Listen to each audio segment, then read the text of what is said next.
Queridos, abramos nossas Bíblias no segundo livro de Samuel, capítulo de número 8. Diz assim a palavra do Senhor. Depois disto, feriu Davi os filisteus e os sujeitou, e tomou de suas mãos as rédeas da metrópole. Também derrotou os moabitas, fê-los deitar em terra, e os medir 2 vezes com um cordel para os matar, uma vez um cordel para os deixar com vida. Assim ficaram os moabitas por servos de Davi e lhe pagavam tributo. Também Hadadezer, filho de Reobe, rei de Zobá, foi derrotado por Davi, quando aquele foi restabelecer o seu domínio sobre o rio Eufrates. Tomou-lhe Davi 1.700 cavaleiros e 20.000 homens de pé. Davi jarretou todos os cavalos dos carros, menos 100 deles. Vieram os sírios de Damasco a socorrer Hadadezer, rei de Zobá, porém Davi matou dos sírios 22.000 homens. Davi pôs guarnições na Síria de Damasco, e os sírios ficaram por servos de Davi e lhe pagavam tributo. O Senhor dava vitórias a Davi por onde quer que ia. Tomou Davi os escudos de ouro que havia com os oficiais de Hadadezer e os trouxe a Jerusalém. Tomou mais o rei Davi muito grande quantidade de bronze de Betá e de Berotai, cidades de Hadadezer. Então, ouvindo Toi, rei de Ramate, que Davi derrotara a todo o exército de Hadadezer, mandou seu filho Jorão ao rei Davi para saudar e congratular-se com ele por haver pelejado contra Hadadezer e por havê-lo ferido, porque Hadadezer de contínuo fazia guerra a Toi. Jorão trouxe consigo objetos de prata, de ouro e de bronze, os quais também o rei Davi consagrou ao Senhor, juntamente com a prata e o ouro que havia consagrado de todas as nações que sujeitara. Da Síria, de Moabe, dos filhos de Amon, dos filisteus, de Amaleque e dos espojos de Hadadezer, filho de Reobe, rei de Zobá. Ganhou Davi renome quando, ao voltar de ferir os sírios, matou 18.000 homens no Vale do Sal. Pôs guarnições em Edom, em todo o Edom pôs guarnições, e todos os edomitas ficaram por servos de Davi. E o Senhor dava vitórias a Davi por onde quer que ia. Reinou, pois, Davi sobre todo Israel, julgava e fazia justiça a todo o seu povo. Joabe, filho de Zeruia, era comandante do exército. Josafá, filho de Ailude, era cronista. Zadok, filho de Aitube, e Aimeleque, filho de Abiatar, eram sacerdotes, e Seraías, escrivão. Benaia, filho de Joiada, era o comandante da guarda real. Os filhos de Davi, porém, eram seus ministros. Vamos orar mais uma vez? Senhor, humildemente nos colocamos na Tua presença, Senhor, para bendizer e glorificar o Teu nome. Te louvamos, meu Pai, pelo privilégio que é podermos nos reunir com o Teu povo, buscarmos a Tua presença e Te adorar. Te agradecemos por essa oportunidade concedida a nós, de, com a Tua palavra aberta, Senhor, buscarmos orientação da Tua parte. Te pedimos, meu Senhor, que o Senhor nos ilumine com o Teu Santo Espírito nesse instante. Nos dê, Senhor, a capacidade necessária para entendermos a Tua palavra e ajuda-nos, ó Senhor, para que venhamos a compreendendo, sermos também exortados, animados e consolados pelo Senhor. No nome de Cristo Jesus é que nós te rogamos. Amém. Queridos, uma das falhas que nós cometemos enquanto cristãos é, em muitos aspectos, escolhermos um dos atributos de Deus ou de Cristo, nos apegarmos a esse atributo e acharmos que um atributo de Deus o identifica como um todo. Isso sempre foi uma falha da igreja cristã. Lá na Idade Média, as pessoas se agarravam com a ira e a severidade e a justiça de Deus e se agarravam da sua graça e da sua misericórdia. Isso distorcia a maneira como se via Deus se distorcia a maneira como se adorava, como se via a salvação e tudo mais. A nossa geração parece que fez algo oposto. Nós nos agarramos com atributos como o amor de Deus, a graça de Deus, a misericórdia de Deus, e nos esquecemos dos atributos como justiça de Deus, ira de Deus, severidade de Deus. Quando nós nos apegamos e adoramos um Deus multifacetado, somente escolhendo uma das suas faces, nós criamos um ídolo, e essa adoração é deficiente. Nós precisamos compreender Deus como Ele realmente é, em todas as suas facetas, em todos os atributos, aqueles que nós nos consideramos interessantes para nós, mas também aqueles que nos causam medo e pavor e que nos assustam também. Talvez seja essa faceta que nós veremos hoje pela manhã, um Deus que é juízo, que julga com severidade e que às vezes nos assusta nesse julgamento, mas que é necessário que nós venhamos a enxergá-lo para que melhor possamos, compreendendo, adorá-lo e servi-lo. O texto que nós acabamos de ler, meus irmãos, é consequência dos capítulos anteriores. Davi finalmente é rei sobre todo Israel. E o texto começou no capítulo número 7, dizendo que Davi finalmente teve descanso de todos os seus inimigos. Ao que tudo indica, alguns comentaristas dizem que o capítulo 8 é o que aconteceu no intervalo entre o capítulo 6 e o capítulo 7.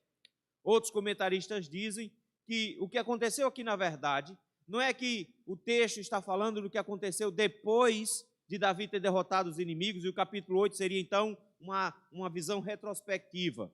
Mas que, na verdade, é que, nesse momento, não existe mais nenhum inimigo que está tentando destruir Davi, porque Davi se tornou tão grande a ponto que os inimigos não têm mais coragem de enfrentá-lo. E que o capítulo 8 é Davi tomando agora a dianteira. Davi agora deixa de se defender para então atacar. E o que está motivando Davi a fazer esses ataques que vão durar agora não só o capítulo de número 8, mas se você prestar atenção, até o capítulo 10, Davi vai estar destronando reinos, Davi vai estar guerreando. Essas guerras são guerras sanguinárias. O que impulsionou Davi a fazer isso? É porque no capítulo 7, Davi pensou em construir uma casa para Deus. Davi planejou construir uma casa, já que ele trouxe a Arca da Aliança para Jerusalém, e a arca estava numa tenda, numa barraca, e ele estava morando numa casa boa, que foi presente dada a ele lá no capítulo número 6. A questão agora é que Deus disse que não precisava de uma casa, que essa casa não era interessante para ele, que, em especial, Davi não iria construir essa casa, e o motivo era óbvio. Davi tinha muito sangue na mão, e a gente vai ver isso aqui no capítulo número 8. Davi matou muita gente, e Davi não matou simplesmente a quantidade que poderia matar. Davi sempre matou muito mais do que se esperava que ele matasse. Lembre, por exemplo, que quando ele foi exigido dele 100 prepúcios para casar com a filha do rei, ele trouxe 200. Então, ele sempre matava extra, sempre matava mais. Por isso, as suas mãos sujas de sangue o impediram de construir uma casa para o Senhor. Era o filho dele. Vem então uma aliança que Deus fez com Davi, e dentro dessa aliança que Deus fez, Deus prometeu que ele teria um filho, uma descendência eterna, que ele teria um reinado eterno, apontando já para Salomão, que viria adiante, mas apontando principalmente para Cristo, filho de Davi, que cumpriria todas as promessas feitas a Davi. Ele louva a Deus e ora ao Senhor, no final do capítulo 7, pedindo justamente isso, que Deus colocasse o seu plano, o seu projeto de um reino eterno em execução. O que ele está fazendo, então, no capítulo número 8 em diante, é executando a aliança de Deus com Israel. O que ele está fazendo é definindo a forma como Deus iria lidar com as nações vizinhas. E nessa maneira de lidar com as nações vizinhas, o Senhor tinha justiça a ser executada dentro do território e na região vizinha. O que ele vai fazer aqui é expandir o reino. Ele vai espalhar o reino. Davi dobra o território de Israel. Em guerras, muitas delas que ele mesmo provocou, algumas delas que ele não provocou, mas que foram muito saudáveis, porque ajudaram ainda mais a crescer o reino.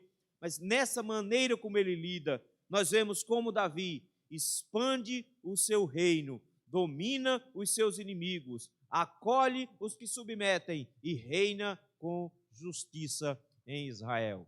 E como nós já vimos, em cada um dos detalhes do reinado de Davi nessa primeira fase, apontam para o reinado futuro de Cristo também. Por isso eu gostaria de ver com vocês, hoje pela manhã, esse aspecto do reinado de Davi aqui, fazendo justiça por causa da aliança e na maneira como ele lida com seus inimigos.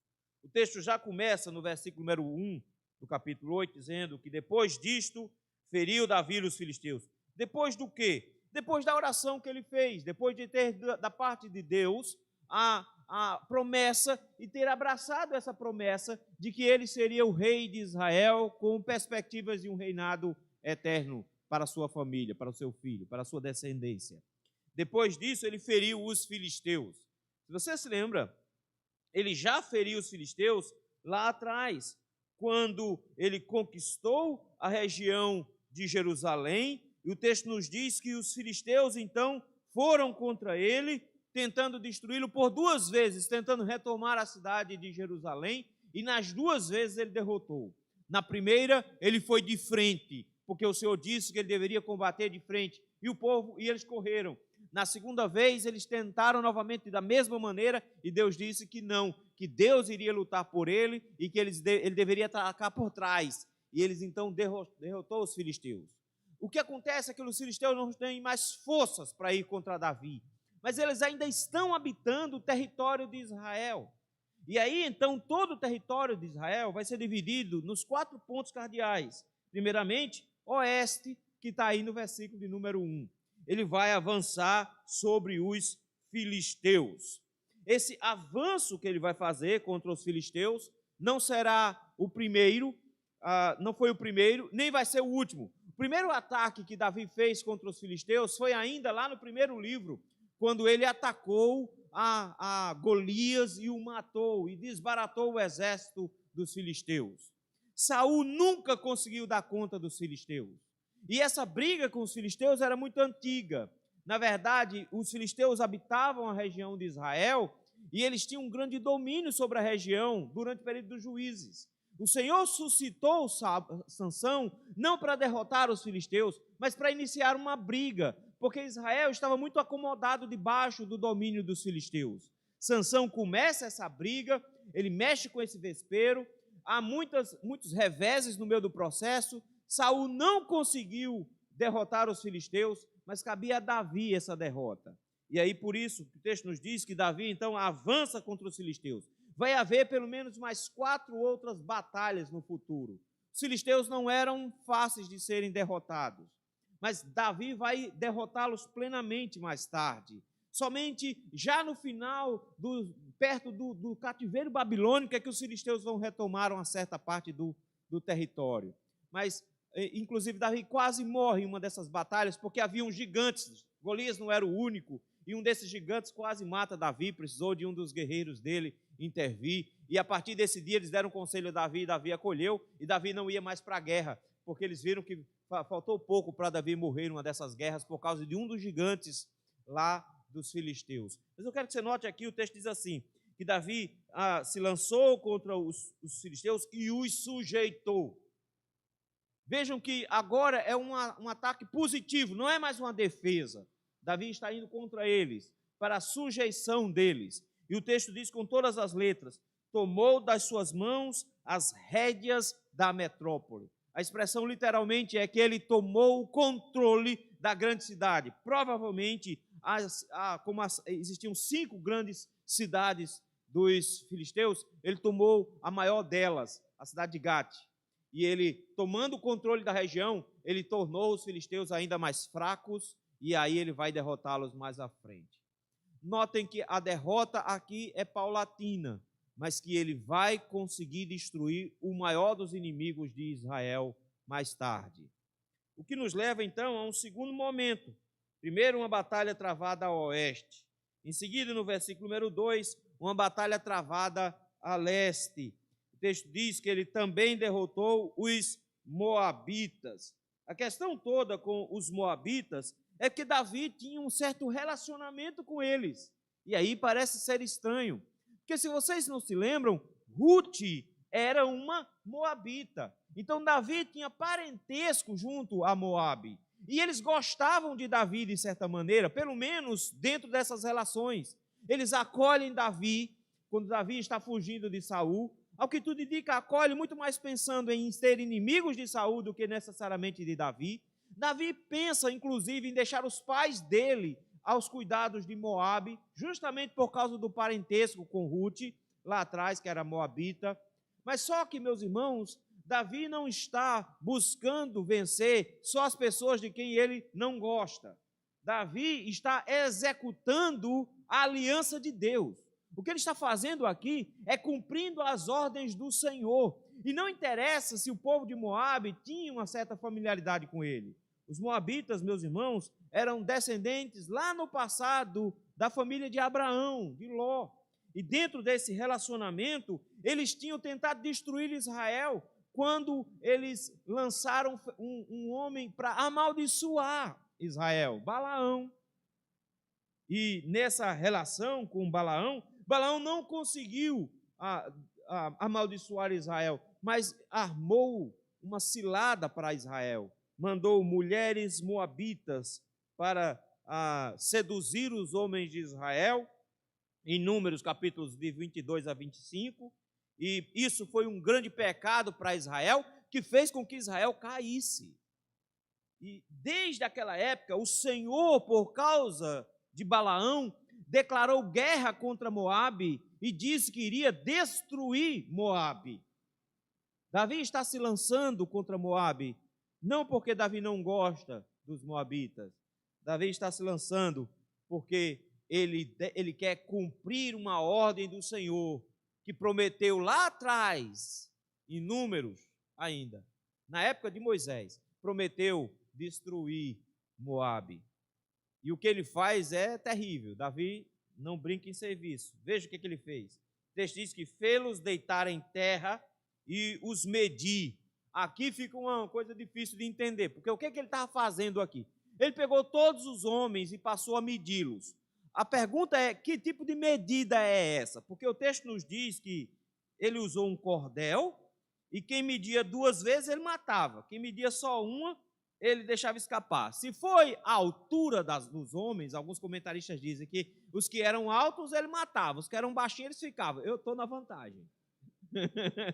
Se for assim, eu estou na vantagem. Tem uns cabras aqui que não dariam conta, não.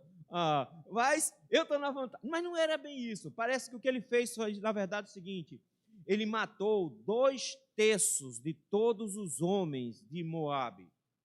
2/3. E por que ele não matou todo mundo? O motivo está no final do versículo.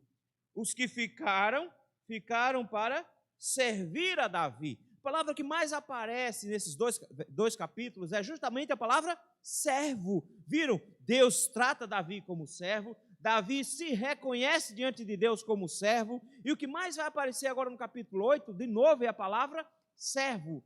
E eles foram deixados na região, agora sem nenhum poder, porque o exército tinha sido destruído em 2/3, por falta de homens, eles agora não tinham mais condições de guerrear, e Davi os manteve porque Davi queria força de trabalho. Eles ficaram para servir. Eles foram literalmente subjugados, da mesma forma como os filisteus. Os filisteus foram subjugados. Davi reduziu a população masculina para que a população que sobrasse mantivesse-se no trabalho. E aí o texto nos diz que assim ficaram os moabitas por servos de Davi e lhe pagavam tributo.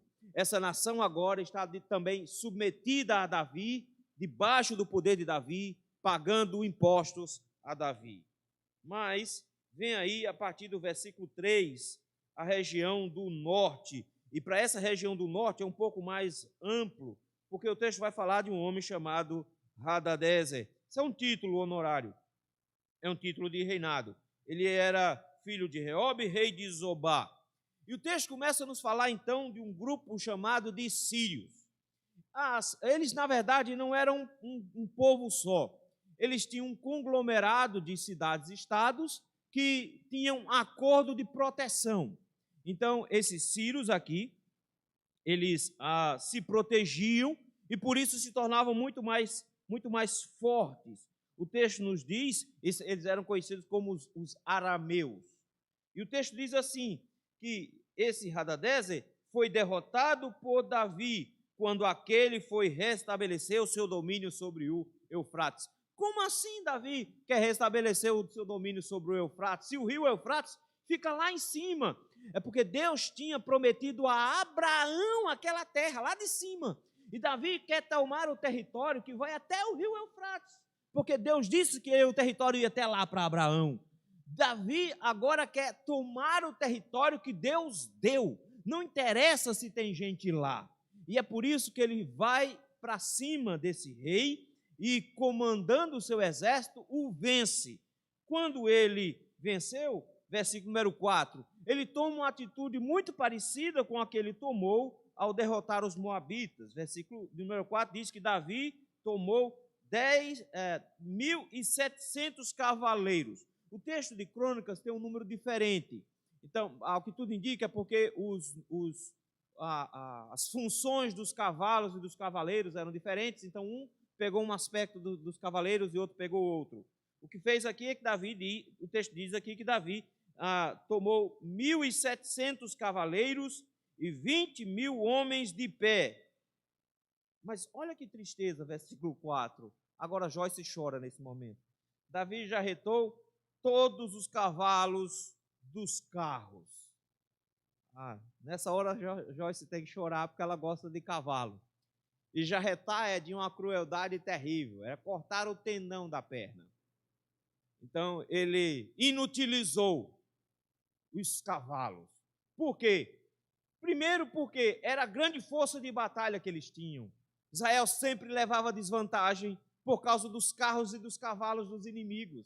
E uma das ordens que Deus tinha dado era que Israel não acumulasse cavalos, porque eles não podiam confiar nem em carros nem em cavalos na hora de guerrear. Eles tinham que confiar no Senhor. Então Davi não podia simplesmente pegar todo o armamento dos vizinhos e acolher para si, porque Deus tinha proibido. Ele então inutiliza os cavalos do inimigo, porque agora não faz diferença nenhuma se eles têm carroça de guerra para puxar, se eles não têm cavalo com 3 pernas não puxa. Então ele inutilizou, mas ele ficou com 100. Estão vendo aí? Ele poupou 100 cavalos. Provavelmente porque esses cavalos iriam ser usados justamente no trabalho, porque o que Davi quer é que sobre gente lá para trabalhar para Israel.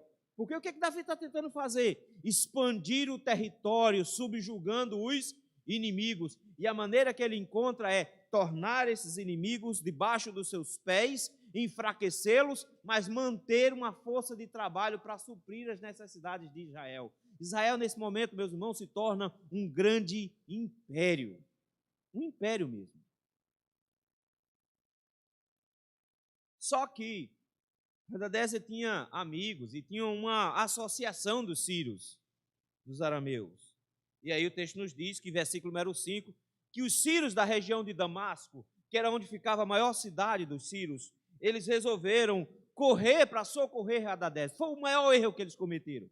Porque Davi não procurou a região de Damasco até agora. Ele não estava indo em direção a lá, ele estava indo em direção ao Eufrates. E Damasco ficava um pouquinho mais para cima, ele não estava indo para lá. Só que o pessoal de Damasco achou que podia derrotar o rei Davi e ajudar os colegas, os companheiros. Foi um erro terrível, porque o texto nos diz que eles vieram de Damasco para tentar socorrer Hadadezer, rei de Zobá, porém Davi matou dos sírios 22.000 homens. E aí o que é que ele faz? Ele junta essa região toda, versículo número 6, coloca guarnições, porque Davi é um soldado com uma inteligência muito grande militar.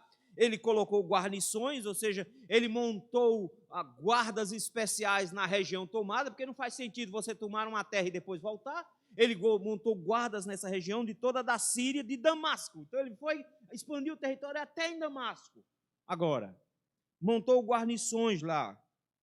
E essas guarnições vão continuar lá no versículo 14. Quando a gente chegar lá, a gente volta. E diz assim, e os sírios ficaram por servos de Davi. Eu acho isso aqui incrível, porque o texto diz que filisteus não. Os filisteus ele derrotou mesmo. Mas os moabitas ficaram por servos de Davi. Os sírios ficaram por servos de Davi.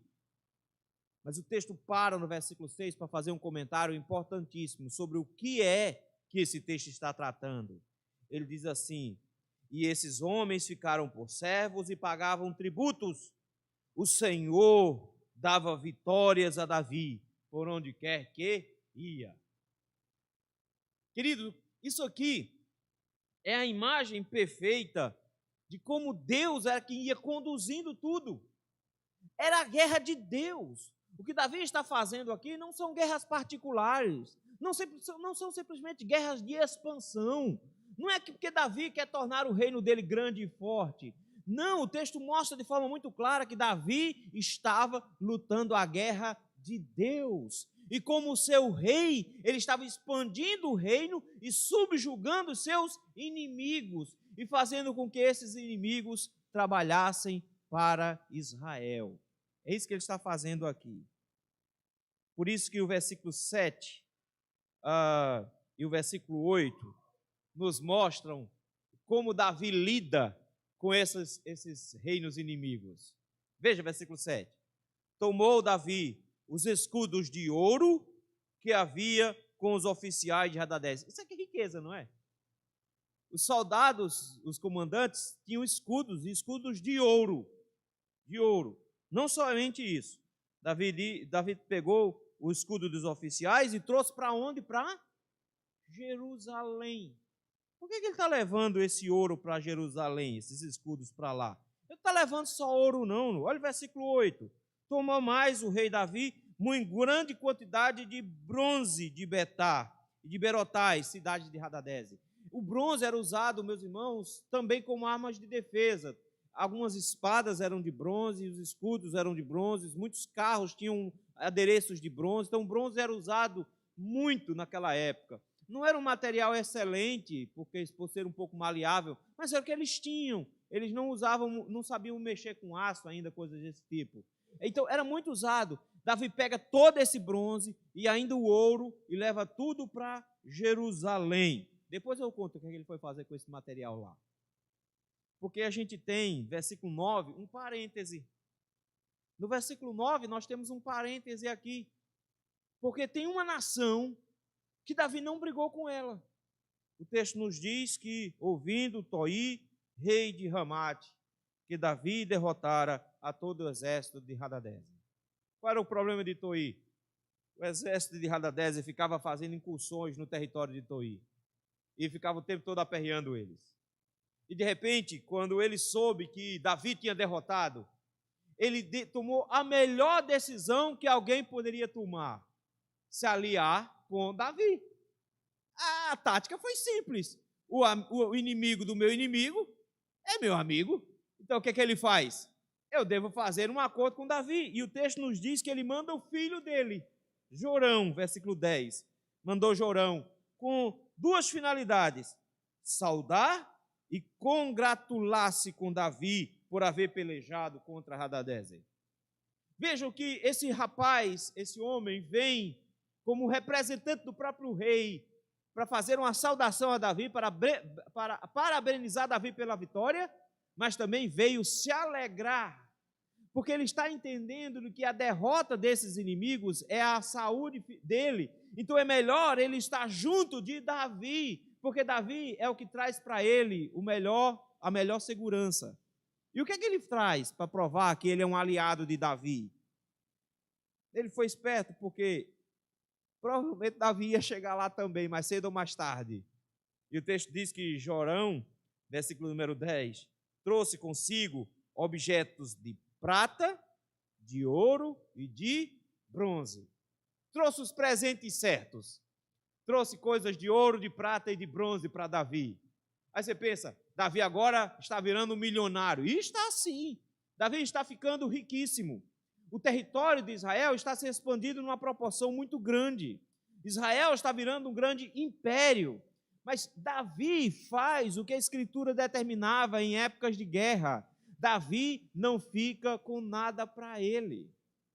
Davi pegou os escudos de ouro dos oficiais de Hadadeze, pegou o bronze das cidades de Hadadeze, pegou a prata, o ouro e o bronze vindos de Jorão, filho de Toi, e o texto nos diz, versículo 11, os quais também o rei Davi consagrou ao Senhor, juntamente com a prata e o ouro que havia consagrado de todas as nações que sujeitara.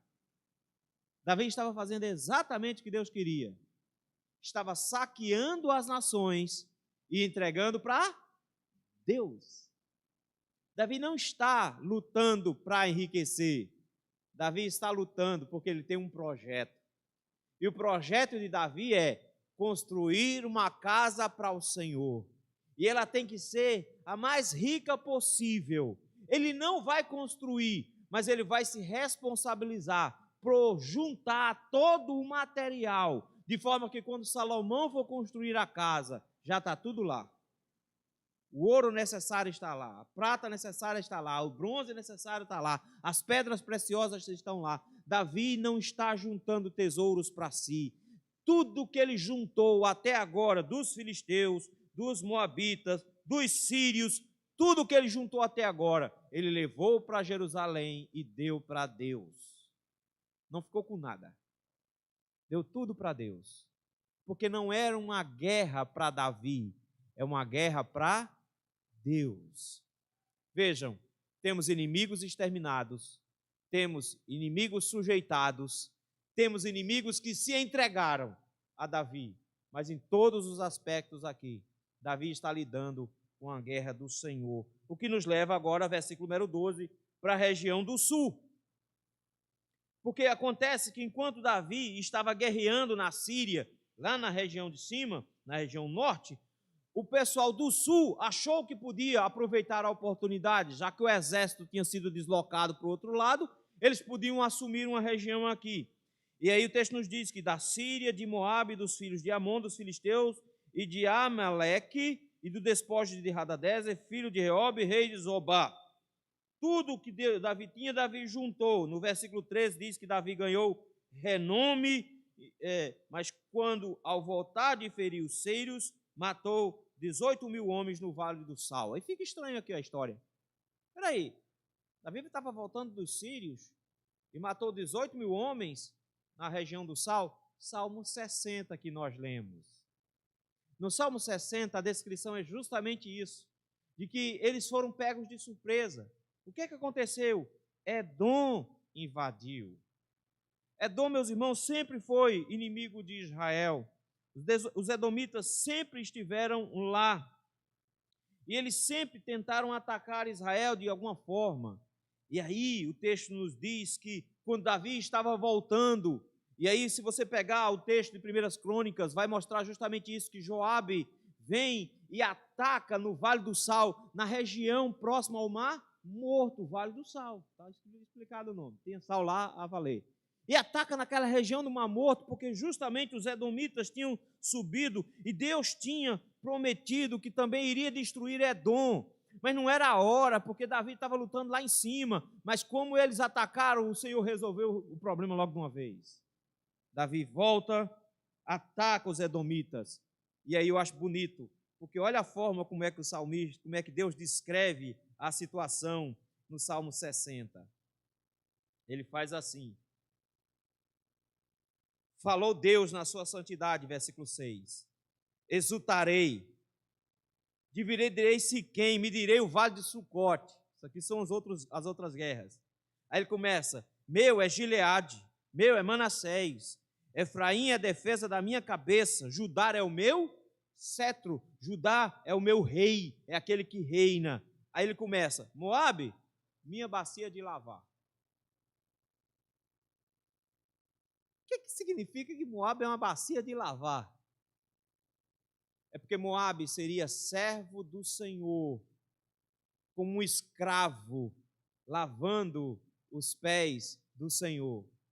Não só isso, ele diz: e Edom, atirarei as minhas sandálias. É a mesma imagem de um servo. Ele é aquele que vai cuidar dos meus pés. É debaixo de quem ele vai ficar de mim. As minhas sandálias vão ficar em cima dele e ele vai cuidar das minhas sandálias. Ele é o meu escravo. Ele diz, e sob a Filístia dos filisteus, eu vou fazer uma festa. É o Senhor dizendo para Israel, eu vou derrotar todos os meus inimigos. Edom entrou porque quis. E como Edom entrou, o texto nos diz que Davi matou 18.000 homens no Vale do Sal.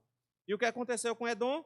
A mesma coisa que aconteceu lá em cima com a Síria, no versículo 6. No versículo 6, Davi colocou guarnições na Síria. Ele deixou soldados lá para manter a ordem. No versículo 14, ele pôs guarnições em Edom.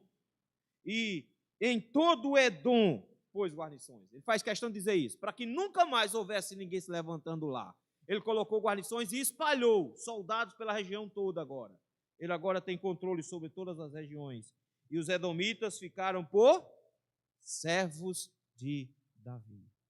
Eu acho isso aqui fantástico, porque o tempo inteiro o texto fica dizendo assim, Davi derrotou, fez um salseiro, matou muita gente, colocou guarnições e eles se tornaram servos.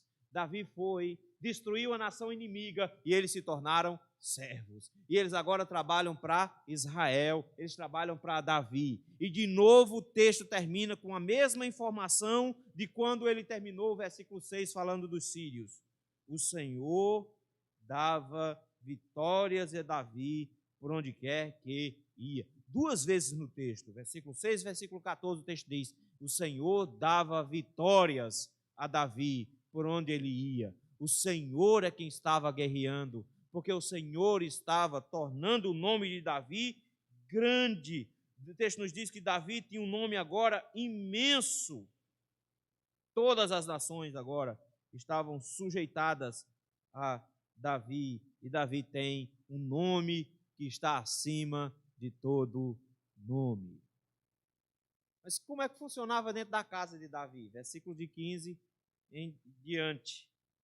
O texto para de falar das guerras, e o texto começa a mostrar como ficou a administração de Jerusalém. E aí o texto vai nos dizer uma informação importante, porque até agora nós sabemos como é que Deus trata os inimigos. Como é que Davi trata os inimigos? Meu amigo, vacilou, morre. Era assim que tratava. Ou se submete, ou morre. Quem não se submetia, morria. Aqueles que se submetiam, morria pela metade. E o que se entregava, ficava amigo. Então, era assim que fazia. Era simples assim. Mas com o povo dele, como é que ele fazia? Com os israelitas, versículo 5. Reinou, pois, Davi sobre todo Israel. Isso parece uma informação boba, mas é fantástico por lembrar sempre de que Israel não está mais dividido em grupos. Israel é um povo só, debaixo do reinado de Davi. Por isso que Davi diz, quão bom e quão suave é que os irmãos vivam em união. Todos debaixo do reinado de Davi. E o que é que Davi fazia? Versículo 15. Julgava e fazia justiça a todo o povo. Davi fazia justiça. Davi julgava com retidão. Davi era um rei justo que executava a justiça na cidade. E ele tinha bons assessores. Versículo número 16 vai nos falar sobre Joabe. Joabe não era uma pessoa muito boa, não. Ele matou Abner, a traição. Vocês lembram disso? Era um cara meio desobediente, mas era um guerreiro excepcional. E por isso o texto nos diz que Davi tinha ele como comandante do exército. O responsável por batalhas grandes, externas, era ele. Era ele que tomava conta dessas guerras. E Joabe, quando se dava uma ordem, ele cumpria. Ele ia lá e fazia, era um grande guerreiro. Mas se você for olhar no versículo 18, Davi tem um segundo comandante. No versículo 18 tem um homem chamado Benaia. Ele era comandante da guarda real. Então Davi tinha o exército e tinha uma polícia especial dele. Era a guarda dele. Eu acho bonito isso aqui, porque enquanto Joabe é o cara que faz estrago nas nações vizinhas, ele tinha um homem chamado Benaia, que era quem ficava com os guerreiros de Davi, com a guarda pessoal de Davi, perto de Davi. Mas olha o detalhe aqui, o texto diz que Benaia era filho de Joiada.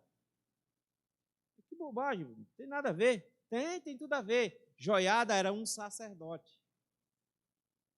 Davi trouxe para junto de si um levita, filho de um sacerdote. Aí você está pensando assim que pastor tem que ser mole, olha. Sacerdote, meu irmão, brigava, e brigava bem. E esse aqui, da tribo de Levi em especial, era um guerreiro excepcional. Se tornou comandante dos guerreiros mais fortes de Israel.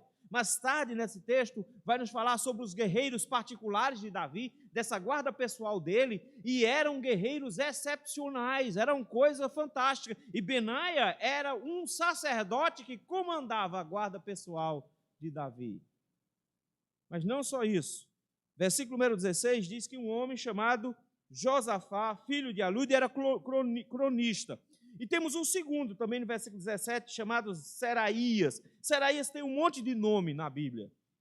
Ele é chamado de vários nomes. Mas diz que ele era escrivão.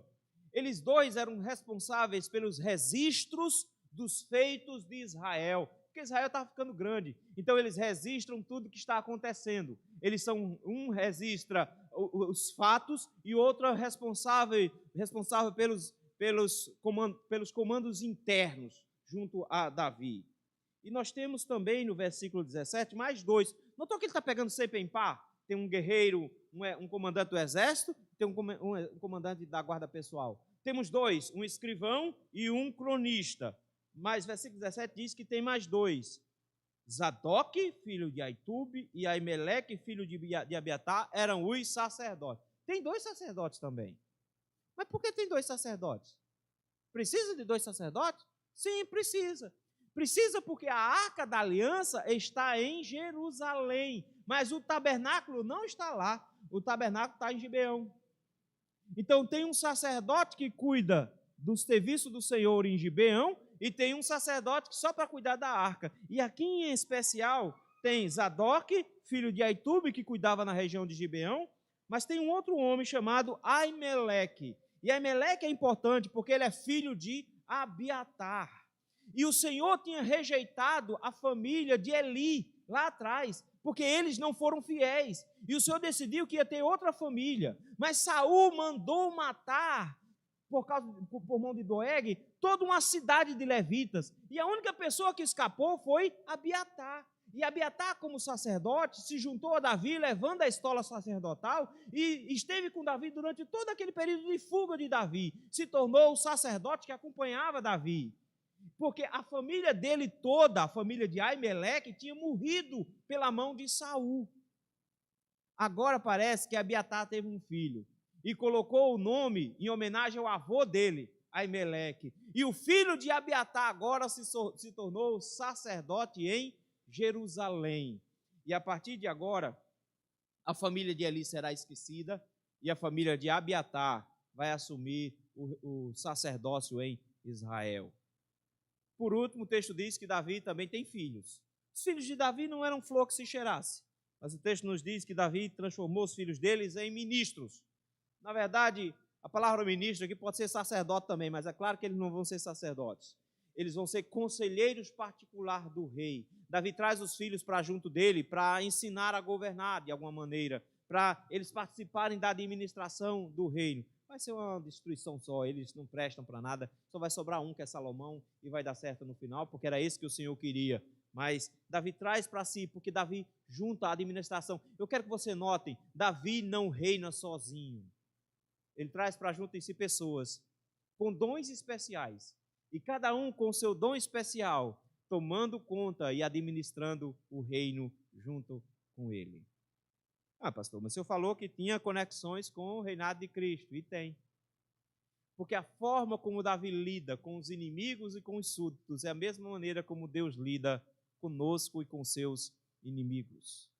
Quando Cristo, meus irmãos, é apresentado nas Escrituras, ele é apresentado nas Escrituras como um rei bondoso, que é misericordioso, que nos perdoa. Mas ele também é apresentado como um juiz severo, um Deus vitorioso e guerreiro. Em Apocalipse, ele é apresentado como um guerreiro forte, violento. E a gente precisa lembrar disso, que a ira, a justiça e a severidade de Deus estão na pessoa de Cristo também. E que eu e você não éramos de Israel, eu e você éramos daqueles grupos inimigos. E que um dia ele resolveu derrotar a gente. E colocou o pé no pescoço, meu e de você. Colocou a gente embaixo dos pés dele. para que a gente pague tributo a Ele e o sirva. Ele fez a mesma coisa conosco. Ele sempre nos derrota. As suas flechas inflamadas atingem sempre o nosso coração. A sua espada, que é a Escritura, parte a nossa alma no meio e nos entrega a vida dele. Nós fomos derrotados. Que coisa boa! Nós agora fazemos parte do reino integrado do Senhor, mesmo sendo naçõezinhas meio afastadas como Moabe, mas nós fazemos parte do reino porque fomos derrotados por ele. E que derrota boa foi essa a nossa! Mas o nosso Cristo, meus irmãos, também nos convida a nos entregarmos a Ele de bom grado, de chegarmos a Ele de bom grado, como fez Toí.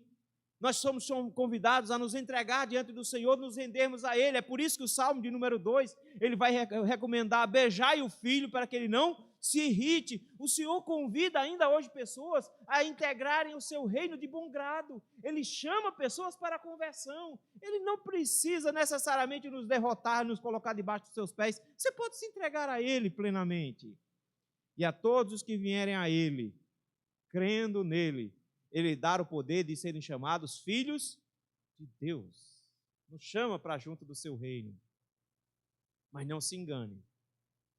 Porque a visão que haverá no dia final, quando ele voltar, ele tinha dito: o Filho do Homem não veio para julgar, naquela vez. Mas quando ele voltar, ele voltará para julgar os seus inimigos. E aí não se engane, meu querido. Porque se você acha que Davi foi sanguinário, você não conhece Jesus, o Rei dos Reis.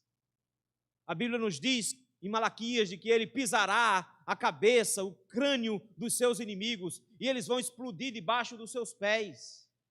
A Bíblia nos orienta em mostrando que Jesus tem sangue na sua roupa quando ele vem em seu cavalo, e sangue no estribo do seu cavalo, e é o sangue dos seus inimigos.